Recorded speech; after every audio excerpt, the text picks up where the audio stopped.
Have you ever looked into a cup of water and seen a face staring back? Not your own face, not a reflection. Someone else's. A stranger, a samurai, a man who should not have been there.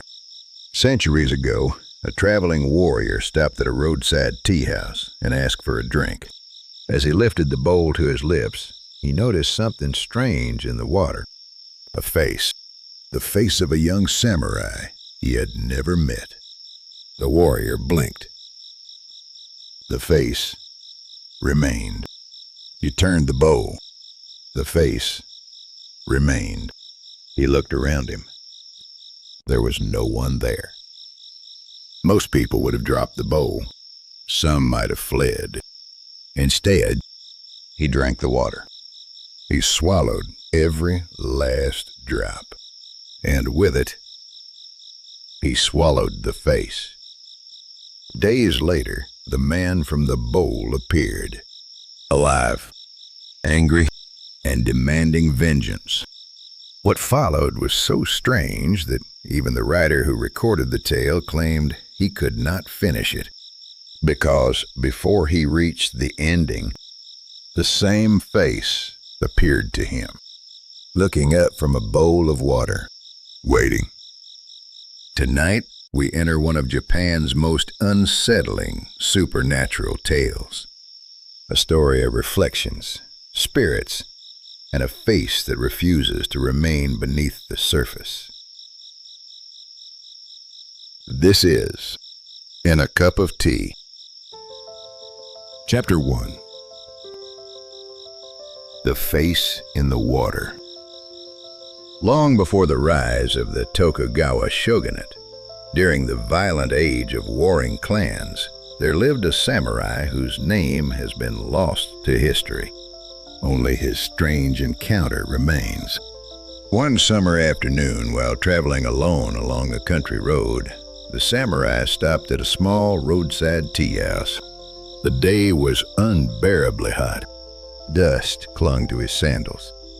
His throat burned with thirst. Seeking relief, he asked for a bowl of cold water. The proprietor bowed and quickly brought it to him. The samurai accepted the bowl with gratitude. The water was clear and perfectly still. As he raised it to his lips, he glanced down and froze. A face was staring back at him. It was not his own reflection. The face belonged to a young samurai. The stranger's features were handsome and severe. His eyes seemed calm, yet there was something unsettling in them. The traveler lowered the bowl. He looked around. No such man stood nearby. The tea house was nearly empty. Only the elderly proprietor moved quietly about his business. The road beyond the doorway lay deserted. Slowly, the samurai lifted the bowl again. The face remained. He turned the bowl. The face remained. He blinked. The face remained. A chill crept through him despite the summer heat. For several moments he sat motionless. Then he laughed softly. Perhaps exhaustion had clouded his senses. Perhaps some wandering spirit wished to play a trick. Whatever the explanation, he refused to be frightened. A warrior who feared a reflection was no warrior at all. With deliberate calm, he raised the bowl and drank. The water was cool, refreshing. He swallowed every drop, and with the final swallow, the face disappeared. For an instant, a strange feeling passed through him. It seemed as though he had swallowed something more than water, but the sensation faded. Soon, he dismissed the incident entirely and continued on his journey. Several days later, shortly after sunset, a visitor arrived at his residence. A servant announced that a young samurai wished to speak with him. The traveler stepped outside. The moment he saw the visitor, his blood turned cold. It was the same face he had seen in the water. The stranger stood perfectly still, His eyes never left the samurai. At last he spoke. "You remember me?" The traveler said nothing. "I have come," the stranger continued, "because you committed an unforgivable insult." The samurai frowned. "I do not know you. You know me well enough." The stranger took a step forward. "You swallowed my image." Silence filled the courtyard. The evening wind stirred the leaves overhead. The traveler felt a coldness he could not explain. "What nonsense is this?" he demanded. The stranger's expression hardened. "Nonsense? You looked upon my face and consumed it as though it were nothing." His voice grew sharper. "For that insult, I have come to seek satisfaction." The samurai's hand drifted toward the hilt of his sword. The stranger did the same. For a moment, neither moved. Then steel flashed. The courtyard erupted into violence. The two men exchanged blows beneath the darkening sky. The stranger fought with remarkable skill. Again and again their swords met with sparks and ringing steel.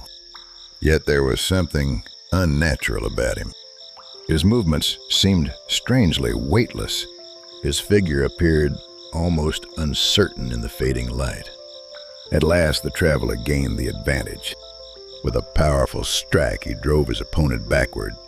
The stranger staggered.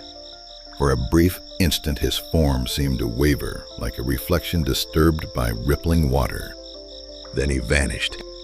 Not fled, not fallen, vanished.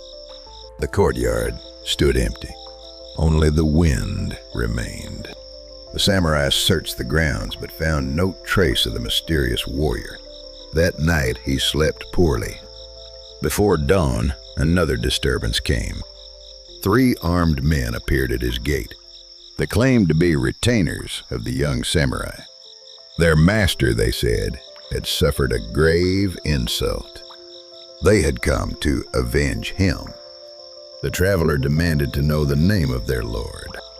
The answer chilled him. It was the same man. The man from the bowl.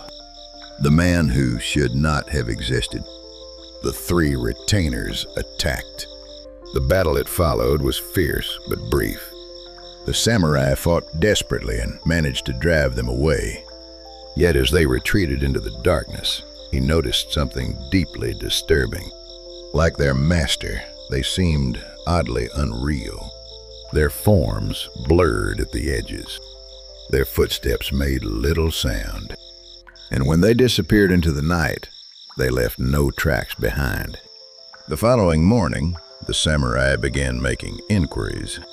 Surely such men must belong to some clan. Surely someone knew them. But no matter whom he asked, no one had ever heard their names. No one knew their master. No one had seen the 3 retainers. It was as though none of them had ever existed. Days turned into weeks. The mystery remained unsolved. In time, the strange events became little more than a troubling memory. Yet the story did not end there. The account that you have just heard was preserved in an old manuscript. The writer who discovered it intended to record the entire tale and investigate its meaning. However, while preparing his notes, he encountered a difficulty. The manuscript ended abruptly. There was no conclusion, no explanation, no final revelation. At first, the writer considered inventing an ending of his own. But then, something happened. One evening, while seated alone at his desk, he paused from his work and glanced toward a bowl of water nearby. The surface was perfectly still, and in that water, he saw a face. A young samurai watching him. The same face described in the manuscript. The writer stared in horror. The face stared back. What happened afterward is unknown. The writer never completed his account. The story ends at that moment. Whether fear stopped his hand or something else entered the room that night? No one can say. And perhaps that is why the tale remains unsettling even now. For unlike most ghost stories, this one never truly ends. Somewhere beyond the final page, the face is still waiting, looking up from the water, watching whoever dares to look inside.